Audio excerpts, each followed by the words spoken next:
I'd like to start this review by saying I actually enjoyed The Descent, but I'm gonna spoil the shit out of it, so watch it if you haven't and then come back. The Descent Part 2 is like a pimple. I don't know why, it just feels like one. Before I get into it, I'm gonna give you a little context as to why I enjoyed the first movie so much. It's not perfect, but I think it's pretty solid for a horror movie. The film has a great grasp on tone, and the sets are amazing. Simon Bowles did a fantastic job as the production designer, and the sets they use, combined with the way they're lit, could fool almost anyone into thinking this is a real cave. Simon's done a fantastic job in the production design, but we do have a problem of not having enough money to make the set stretch throughout the whole story. On the entrance chamber, it was very kind of flat, and all the striations in the rock were very horizontal. And then for the cathedral cavern, we've hoisted up that side 8 foot to make the striations run diagonally, to hopefully change the look of it. Also on the entrance chamber, we had lots of plants growing on it and water pouring down it.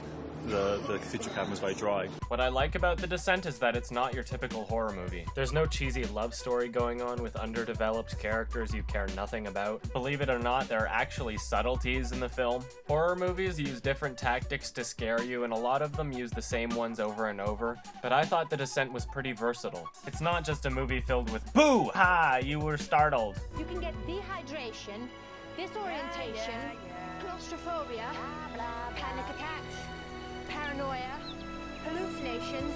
The cave environment brings on a feeling of claustrophobia. The lighting is perfect for a horror movie, and they have the right excuse for it to be dark.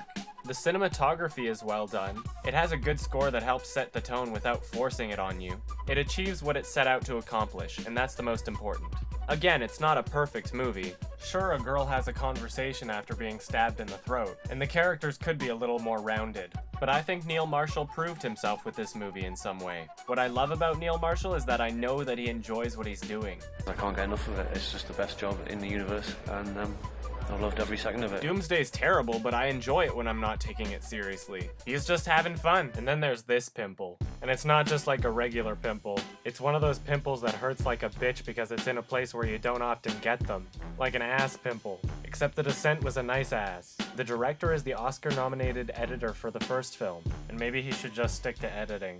Christian came up with the idea of John to direct it, and I just thought that was a brainwave. I thought it was the best suggestion possible. In terms of somebody who knows the world as well as I do, who sat with me all that time, was on set all that time, I just thought that was a great idea, and that enabled me to step back and go, now I know it's in safe hands.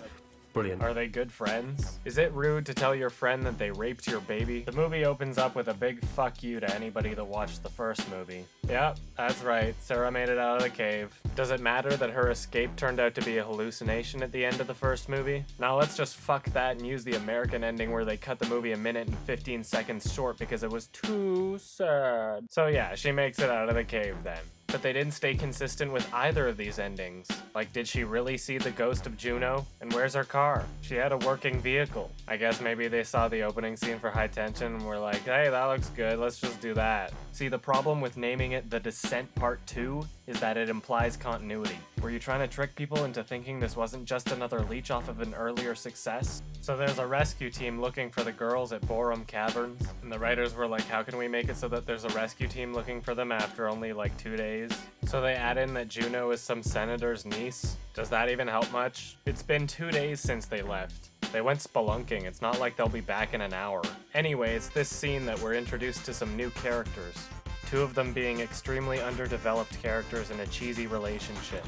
Hey, you want to share a sleeping bag? This asshole gets a call and finds out that Sarah's been found. They get to the hospital to try and get some information out of her, but she's like, lol, amnesia. Can you tell us what happened to you? I don't know. She has no memory of the last 2 days. Whatever happened to her, she's blanked it. So let me get this straight. These are 2 police officers that find 1 out of 6 missing people, covered in someone else's blood, and they just take her word that she doesn't remember anything. She's been in a fight, all right. Because judging by her fingernails, she scratched some big chunks out of somebody. Would they take her word for it if she actually remembered and said cave creatures did it? Blood on Sarah Carter's clothes, A positive. Juno Kaplan is A positive. So, I'm A positive. Half the state is A positive. Can she walk? Sure. Wait, you're not seriously gonna take her out? Cruz, get her dressed and get her in the car. Oh, so the only reason she has amnesia is so they have an excuse to put her back in the cave?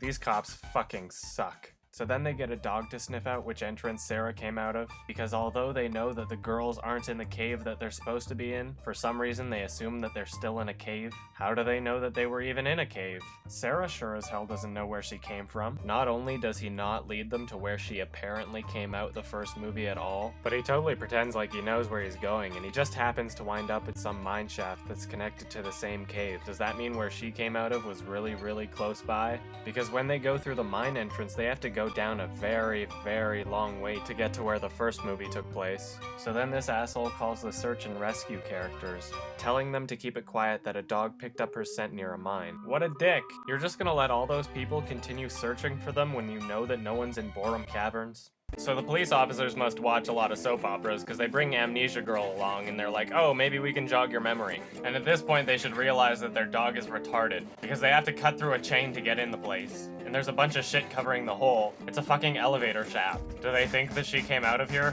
So the rescue leader guy's like, hey, put your guns in the car. It would be like dynamite. It's in a fucking cave. And just in case you still don't get that this guy's supposed to be a huge dick, he says no. My gun stays with me. They try to make this old guy really creepy, even though he saved Sarah at the beginning. So they make him wink a little. Oh, so scary. They go down the cave and Sarah starts coughing a little and this guy's like, here, have some water. And just in case you still don't get that the police officer is supposed to be a huge dick, he's like, don't give her water. She's okay.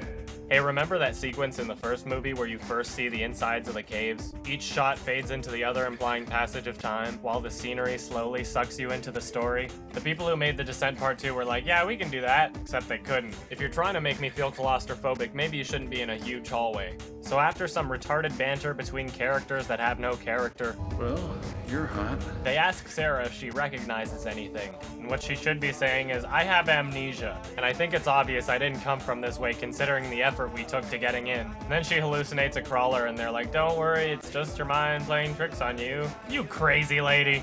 Anyway, one of them stumbles across a body of a girl that got eaten by the crawlers in the first film. But why is the body there? I thought they had a pit where they took all their bodies.